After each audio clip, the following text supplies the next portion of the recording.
Page 743. 32. Cases for and against TV. Points: introduction, usefulness, positive value, recreation, unsocial, waste of time, effect on juvenile mind, costly project, if at all necessary, conclusion. Invented by J. L. Blairid on 27th January 1926, television has now reached almost all the corners of the world. TV technology is a highly sophisticated and complicated one. It is based on photography and its subsequent transmission through waves for reproduction on screen after a very complicated electronic process. Television, popularly known as TV, has given the world a new dimension in every sphere of our life. Earlier, radio provided all listening pleasure, but with the advent of TV, life has become really interesting for people of all walks of life. TV is an excellent medium for mass education. In the Western countries, it is used even for running factories and offices, and children attend classes with lectures transmitted on TV screen. It is used to control traffic, to detect shoplifting, theft, and to check the entry of any undesirable person in any premises. It is extensively used in space technology. In short, it helps to keep an eye on everything from a distance. It is an important medium of advertisement in addition to the recreation it provides for the young and old alike. Drama, cinema, and many important events are screened on it. Important sports events are also screened on TV regularly, giving us an opportunity to avoid buying expensive and elusive tickets. Now we can enjoy them in our drawing room comfort. In fact, TV has brought the whole world inside our drawing rooms. But is TV all that good and essential? Has it not got its darker sides too? Has TV not made people unsocial and more prone to relax before the seats rather than follow the age-old custom of making social calls? Guests feel embarrassed and unwelcome when they pay a visit to someone while a program is on. Thus, TV is definitely creating a social disturbance. It may be good for the old or self-centered people, but what about its effect on the children? They are always tempted to spend some valuable study hours while a TV program is on. Moreover, TV leaves a great influence on juvenile mind. Besides, some of the programs, such as film shows, are not always entertaining for the whole family. There are many ways to amuse ourselves. We do not need a TV for this. Spreading education through TV is nonsense, at least in India, where 65% of the population live below poverty line, where villagers don't have money to buy kerosene to light a lamp. Can we afford to waste millions to entertain upper-class people only? Money being wasted on this project can better be utilized to uplift masses. TV can wait, hunger cannot. 33. Energy crisis. Points. Introduction.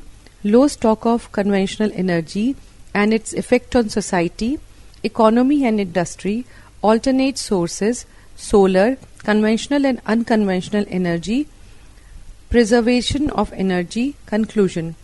From time immemorial, mankind has used cow dung and firewood as the main sources of energy. Later, he shifted to coal and petroleum, and most recently to nuclear and solar energy to provide him with the source of energy. Page number 744. The rise in consumption of petroleum and its products during the last 2 decades has increased many folds, and the stock of petroleum may last for another 30 years at the present rate of consumption. In fact, the world has become panicky over the energy crisis. There is perhaps no other subject, with the possible exception of politics, about which there is so much discussion and concern throughout the world as energy crisis. The oil-producing countries have held the whole world to ransom and have increased the price of crude oil many folds recently, hitting especially the developing and underdeveloped countries below their belts. As a result, rationing has been introduced in many countries. People are traveling less by car. Weekend trips have become a real luxury. All these have hit automobile and ancillary units all over the world. This crisis of conventional energy source is standing on the way of socio-economic growth in the developing and underdeveloped countries. Of petroleum products, diesel and kerosene are much more extensively used in India to run pump sets and tractors in agricultural field and domestic usage. Steep rise in prices of these essential commodities lead to sharp rise in price of agricultural products and many other essential items. Scientists and technologists are therefore trying to translate laboratory scale ideas into practical and economically viable hardware. At the present rate of consumption, excepting coal, which may last for another 600 years, the source of all conventional energy will be almost nil by 2020 AD. But the world does not come to an end by that time, and the thrust towards energy self-sufficiency should have to be pressed with increased vigor. It is heartening to note the steps have been taken by scientists and technologists to face the crisis. They are advising both short and long-term measures. In the rural areas, people are being advised to use more firewood, agriculture wastes and cow dung. Biogas plants should have to be encouraged for cooking and lighting purpose.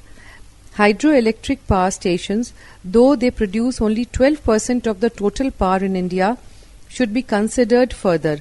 Nuclear power stations are a must and we should go for it. In coastal areas, windmills may replace conventional electrically operated machines. Geological explorations are to be intensified for locating deposits of natural gas. Scientists are already working to store solar energy and endless source for house and water heating. They have already developed solar cooking range, though not commercially. Alcohol is being widely tipped as alternative to petroleum. In terms of good or passengers carried per unit of diesel oil, diesel locomotives are much cheaper than lorries run on diesel. Thus, substantial saving in diesel oil could be made in road transport. Besides conservations, all efforts must be made towards increasing indigenous production of crude. In conclusion, it appears that the energy crisis, while acute, is by no means insolvable. It is still possible to achieve our targets of socio-economic growth. The challenge of the crisis casts shadow on every section of mankind and only science can face it. Page number 34. Pollution and mankind. Points. Meaning of pollution. Reasons behind pollution. Pollution in atmosphere, water, food and in agricultural products. Nuclear pollution. Danger to mankind. Conclusion. Any abnormal change in chemical, physical and biological characteristics of environment is called pollution. At present, our civilization is getting polluted every moment. This is causing extensive damage to all sorts of life on earth. This damaging effect is now so extensive and increasing at such a rapid pace that apart from politics, pollution is the most widely discussed topic of the world today. Environmental pollution is a direct consequence of industrial progress. It is more pronounced in large industrial belts. In these areas, the air is getting polluted by the exhausts of automobiles, furnaces, industrial soot, etc. Again, there are other factors like decomposition of garbage and other refuse, which makes atmosphere heavy. Indiscriminate burning of all sorts of conventional and unconventional fuels And last but not the least, random destruction of plant population are responsible for large accumulation of carbon monoxide, carbon dioxide and other fumes in the air. These cause great damage to the health of living creatures. According to one survey, the residents of large industrial cities like Birmingham, Hong Kong, Manchester, Calcutta, Chicago, etc. are subject to bronchial injuries equivalent to smoking 20 cigarettes a day. In winters, the smoke cannot move quickly. It descends and causes burning sensation in eyes and also damages lungs, etc. In fact, these cities are choking to death with their own fumes. With the development of industries, large amount of municipal and industrial wastes are poured into rivers, lakes and bays, contaminating them with highly toxic chemicals and resulting in death of marine lives. Polluted water is also dangerous to agricultural products. Even the sea is not free from pollution.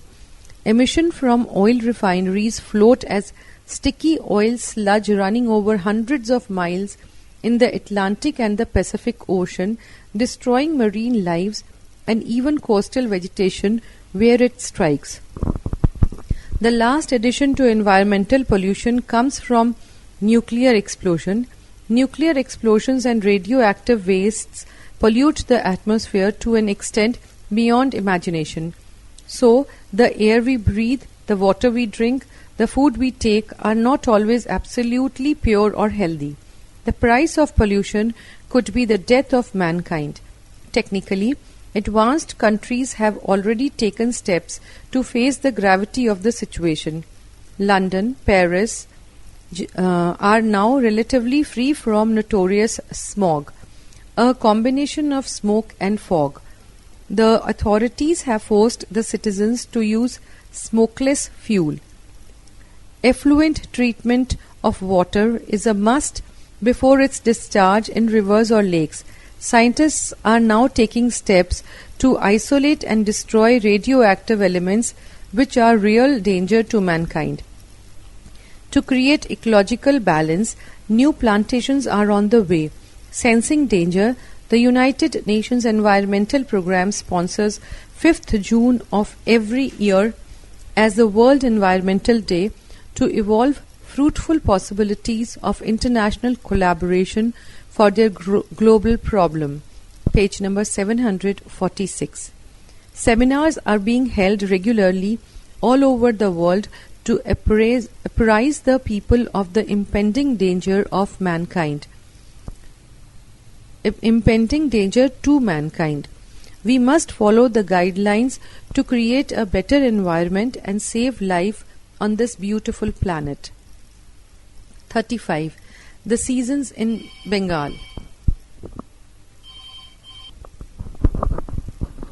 The seasons in Bengal. Points. Introduction. Summer, the rainy season, autumn, winter, spring. According to the Hindu almanac, the year is divided into 6 seasons of 2 months each. But for the climate point of view, we have 5 seasons: summer, the rainy season, autumn, winter and spring. Summer begins from about the 3rd week of April and continues up to the end of June. It is the hottest season of the year. The sun sometimes seems to scorch the earth, so people generally keep indoors at noon as far as practicable. Those in towns work under fans. Most of the tanks and ponds dry up. For all these reasons, schools and colleges remain closed for a long period. There are occasional storms in the afternoon, generally known as nor'westers, causing great damage to trees and thatched houses. The only bright feature of the season is that it is the time for some of the best fruits in Bengal: mangoes, lychees, jackfruit, blackberries, etc. The rainy season extends from the end of the June to end of August. These are the months of frequent rain. Tanks and ponds and canals get filled up. Sometimes the rain is so heavy as to cause floods damaging crops and thatched houses. In some parts of the state, people have to use boats in going from one place to another. The advantages of this season are that it is the time when jute and paddy, the principal crop of the state, are grown, and the flood washes away refuse matters, removing the germs of many diseases. Autumn in Bengal comprises the months of September and October. The sky gets clean and we often enjoy the beauty of moonlight in all its sweetness. Paddy is harvested in this season. It is also the time when comes the Durga Puja, the greatest Hindu religious festival. Schools and colleges and even government offices remain closed for some time, enabling the people to enjoy themselves as they like. Winter begins in November and lasts till the middle of February. These are the cold months, very comfortable to the rich, but trying to the poor. We get a better supply of fish and different kinds of vegetables in this time, and so living is cheaper now than in any other season. There is very little rain and the people enjoy the warm sunny sun fully. Spring extends from the middle of February to the second week of April. It is the season of greenery and flowers. Indeed, plants and trees put forth leaves and the garden charm the eye with a variety of beautiful flowers. Page number 747. 36. A rainy day. Points. Introduction. Description of a particular rainy day in Kolkata. Scenes on roads and streets.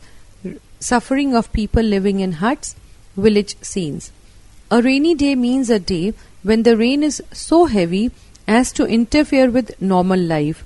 We have many such days in West Bengal and Assam during the rainy season. Here is a description of one such day this year. It was the month of Saraban. The sky had been overcast for a few days with the occasional drizzles. On the 15th, a heavy shower began at about 9 in the morning. As the downpour continued, I felt school was out of question. So I began to watch the sight from the window, and what a sight it was! The roads and streets were under deep water. Tram cars ceased moving and lay standing on the lines. Many buses and private cars also were similarly stranded. Only double-deckers piled on with difficulty, splashing water on all sides, and the ripples they raised entered the ground floor rooms of many roadside houses. Young children were floating paper boats on the water accumulated on the streets. Some urchins indulged in swimming and sprinkling water among themselves in fun. Here and there were people wading slowly through the deep water with their clothes drawn up high above the ankle. The small park on the other side of our house was a vast sheet of water. The rain stopped after about an hour, but it took a long time more for the water to subside. Trams and cars and buses began to move again, and people went about their business with hurried steps.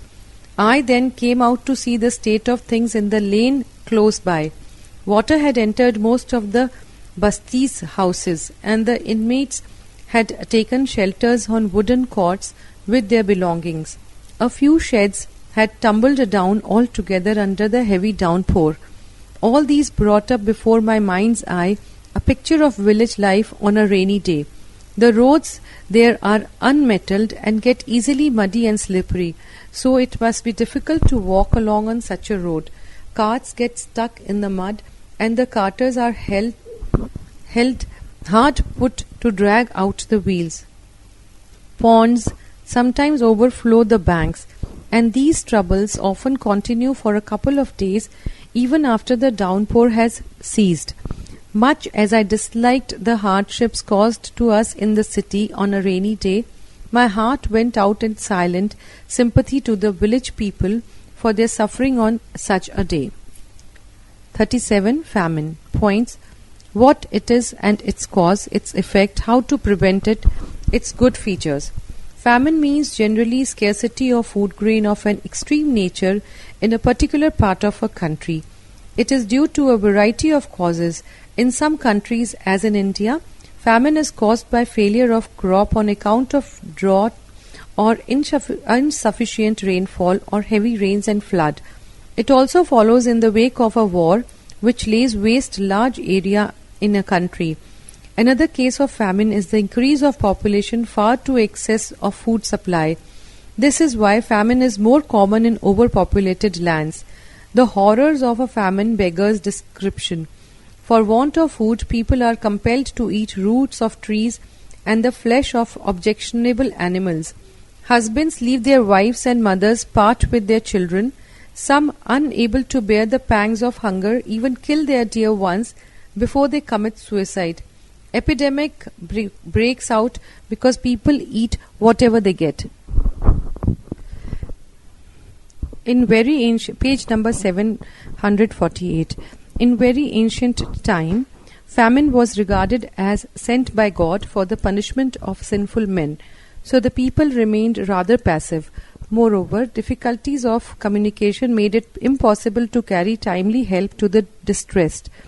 But with the process of reason, the real cause of famine have been understood and means of prevention and relief found out. Irrigation canals water dry fields and lessen the effect of drought. Dams and embankments control the rivers that cause flood and thus checked its violence. Railways, steamers, lorries, and other quick means of transport bring food grains from surplus area, even from foreign lands, to the affected parts. Farmers are being taught improved methods of cultivation with the use of good manure and improved machinery. Population control is another very important way of avoiding famine. In fact, thinking men everywhere have been giving serious thoughts to this problem, and their efforts are likely to ease the position to some extent. But the darkest cloud has its silver lining.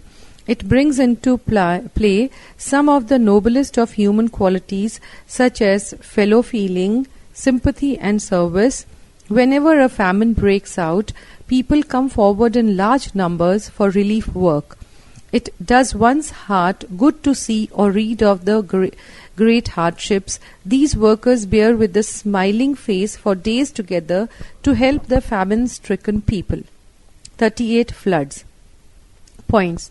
Causes of a flood: dangers caused, relief measure, preventive measure, a few notable floods. Conclusion. Floods are generally caused by excessive rainfall. The normal rainwater flows down the river to the sea, but when the rain is too heavy for this, the river overflows the lands on either side. Sometimes a flood is caused by the sudden melting of large masses of snow in the mountains. Occasionally, the pressure of river water breaks an embankment and the water rushes into the land on the other side. In some places, railway lines also cause a flood by obstructing the natural downward flow of water. A flood causes great damage to life and property. Crops are destroyed. Low-lying houses, particularly mud and thatched ones, tumble down. Domestic pets like cats and dogs, even cattle, are swept away. Those who cannot escape in time to a high land are drowned. Some even take to tree tops and stay on there until they are rescued. Whenever there is a flood, people come forward to help the sufferers. Those who have lost their homes are given shelter in the houses of their fortunate fellow men or in public places like schools and colleges. There they are fed and clothed by charitable people, different philanthropic organizations, and the government until they are in a position to manage their own affairs. Help in the form of loan and gifts is given to build or repair the houses, to purchase cattle, and to cultivate the fields anew. Indeed, it is calamities like the flood that reveal the inherent kindness and fellow feeling of men. Though a flood is a natural calamity, steps are being taken to prevent it. Dams and canals have been constructed at different places to regulate the flow of water. The Damodar Valley Corporation have been undertaken for the purpose. Railway lines are being provided with more and more bridges so that water may pass through easily and quickly. Page number 749. Floods are rather frequent in West Bengal. Most terrible were the Damodar flood of 1913 in the districts of Bardhaman and Midnapur. The North Bengal floods of 1922 and 1968. The South Bengal was terribly affected by the floods in 1978 and 2001. Their memories are still fresh in many minds, but there is no cloud without its silver lining. Even the flood has its good effect. It washes away the accumulated filth that produce germs of various diseases. The alluvia it leaves behind fertilize the soil. 39. A flood. Points: when and where it occurred, how the flood come, damages caused, relief measures. Last year there was a flood in our part of the country. It was preceded by heavy rains for a couple of days. In the morning of the third day, we noticed that the river Rupa that passes by our village was full to the brim. About evening, the river overflowed its banks and flooded the village on either side. By morning of the next day, the water level rose so high that it entered the houses of most of the villagers. The people took shelter with whatever they could save in the local school and on the railway platform. A rich businessman of the village also removed as many as he could to his own house. The rain ceased about midday. The rise in the water level stopped, but it remained stationary at that level for some time more. Then the water began to recede until the houses and fields were completely cleared. The damage caused by the flood was very great. Many of the low-lying thatched and mud houses tumbled down. Much of the standing crop was destroyed, and many domestic animals like dogs and cats were washed away. Fortunately, there was no loss of human life. Relief work was taken up as promptly as possible.